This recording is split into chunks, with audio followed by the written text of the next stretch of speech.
Rating mga pamalo ni mama nung bata ako, kaya napapaisip tuloy ako kung ampon ba ako o ano. Walis tingting, 100/10. Mabuti sana kung yung marami ang ihampas sa'yo, kaso 1 to 2 lang, kaya ramdam mo yung hapde. May kasama pang aftertaste. Di wow. Chanelas, 5/10 kasi hindi sa pagmamayabang, magaling ako sa Sleeper X tsaka Bahay Kubo, kaya naiilagan ko to. Bawi ka na lang man next life. Char! Hanger, 1,000,000/10. Kapag ito nahawakan ni mama, hindi yung titigil hanggat buo pa yung hanger. Oo. At kapag nabali na yung hanger, abay ta-transfer yan si mama. Dito sa sinturon, 1,000,000/10 din ang syutang inang sinturon na to.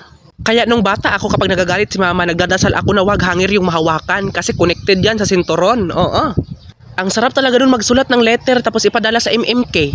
Pero napaisip ako, kawawa yung artistang gaganap kasi kumakain ako ng sipon dati. Kamay, 2/10. Hindi naman yan masakit. Bleh.